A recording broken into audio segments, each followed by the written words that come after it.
The search is on for Brian Laundrie after officials say a body found in Wyoming is consistent with that of missing 22-year-old Gabby Petito. The FBI has also executed a search warrant at Brian Laundrie's home. He has not been seen for nearly a week and is considered a person of interest. CBS News national correspondent Jericka Duncan is outside the Laundrie family home on Florida's Gulf Coast.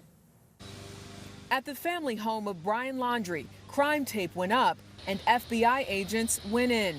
They escorted his parents outside to an unmarked vehicle, and shortly after, the parents went back inside. Over the weekend, Laundrie's parents told investigators they had not seen their son in nearly a week. Today's search of the Laundrie home follows the discovery of what appears to be Gabby Petito's body near Grand Teton National Park. The cause of death has not been determined at this time. Gabby Petito never goes outside. Petito disappeared while on a cross-country trip with Laundrie, her fiancé. So, we are right outside Capitol Reef right now. Laundrie is believed to have returned home to Florida September 1st without her. Josh Taylor is the spokesperson for the Northport, Florida Police Department. He was back here in this community for 10 days before she was reported missing. It's a lot of time for somebody to kind of get their act together. We certainly think Brian has some explaining to do. At one point, more than 50 agents searched for him in this nature preserve near the house where he lived with Petito. This morning, they said they'd exhausted the search. CBS News spoke to Gabby Petito's closest friend, Rose Davis, who told us the couple had their issues. Every relationship has the bumps and everything like that. I would never have thought this could happen. Through a series of TikTok videos and pictures, Davis pleaded for any information about her best friend and told us she thinks Laundrie has to know something.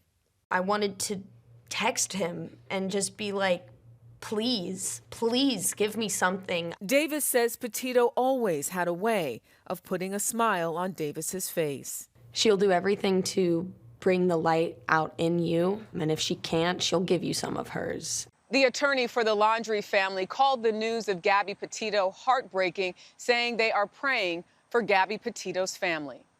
Jericka Duncan, CBS News, Northport, Florida. For more on this, I want to bring in Kathy Guider. She's a former FBI agent and currently the Vice President of Operations at Veracity IIR. Kathy, welcome. Great to have you with us. So, of course, the FBI is executing a search warrant on Brian Laundrie's parents' home, as we just heard Jericka talking about there. What does this tell you about the status of the investigation? It tells me that there is some sort of evidence that they have obtained at this point. That they took before a judge. They articulated some facts, some knowledge, information that they obtained, and they were given a search warrant. And once that judge signed off that he or she felt that there was enough probable cause, issued the search warrant, which gives the FBI the access to go into that residence and conduct their search. And what's behind removing the parents for a short time while they conduct the search and then letting them back into the house? Is that normally the way a search would be conducted? That would be a normal procedure. You want to be able to go in and set up and kind of get things going with the search warrant. And so therefore you just ask the resident of the home, in this case the parents, would you please come outside? We'll explain all this to you. They can sit there in the privacy of the vehicle. They can show them the actual search warrant, go over it with them, show them what's in it, that the judge signed it, kind of explain everything. That gives the agents enough time to get inside, get the equipment, start getting set up. And then once they're comfortable with the parents or whoever it would happen to be, that they understand what's going on and that they're not going to interfere, then you can let that person or the parents, in this case, back into the residence.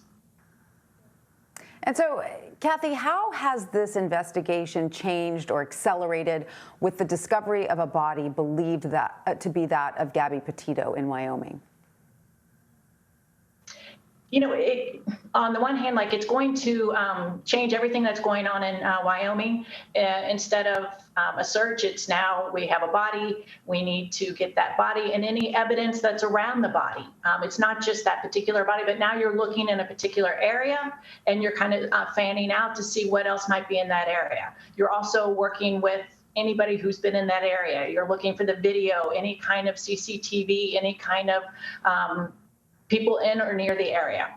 You also then at the same time have to coordinate an entirely different type of investigation in Florida, going with the search warrant and the search of Brian, the fiance, and then the search warrant in the house. So you have to organize and handle multiple locations and multiple different types of investigations. So, Kathy, law enforcement has been criticized for not coming down a little harder on Laundrie when they knew where he was, and now, of course, he's missing and they're searching for him. Do you think that that criticism is warranted? That's hard to say at this point, because up until now, up until a search warrant, and I don't know the facts of that search warrant or the evidence that's been provided in that, that man is considered innocent until proven guilty. And previous to this search warrant, there was no known facts. Nothing had come up that indicated. You didn't have his, fingerprints on anything. You didn't have any kind of blood evidence, DNA evidence that could directly tie him to it. And there's only so many things that you can do without having the evidence, without having, the legal means to keep him, to detain him, to, talk to him. So at that point in time, they didn't have a lot that they could do. Right. No, that makes sense. Now, of course, this case in particular has sparked attention, around the country, possibly even around the world, because of the social media element. How do you think the use of TikTok and other media sites will either assist or sort of harm, not harm, but get in the way of agents in this investigation? I think it will assist in the fact that you've got a lot of people who've been following these kids on TikTok. And then you have people who were in those locations. So those folks say, hey, I saw him on this particular date. I saw him either getting along or I saw him not getting along, whatever the case may be. So in that hand, you have a lot of people that may come forward who saw them in person, who have information specific to an area. The hindrance can be the conspiracy theories and, all the other misinformation that then gets put out there. People who don't know the investigation intimately start, conjuring up, well, we heard this, we heard that, and then that can get in the way of the actual facts and the actual investigation of the real facts. Right. So an upside and a downside. All right. Well, one thing I think that this case has shown us, though, about social media, which is something we already knew, but this certainly hits home, is that, what you see on social media is not the full picture. That's correct. Most of their TikToks and most of their social media, they look like a very happy couple. And that's easy to portray for the 10 seconds, 30 seconds that we're on social media, putting a TikTok video out there. But behind the scenes, we've all, been with somebody that gets on our nerves after, a while.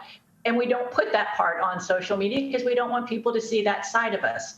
And so there are things behind the scene that I'm sure that we, the general public, the social media users, have not seen in regards to this couple.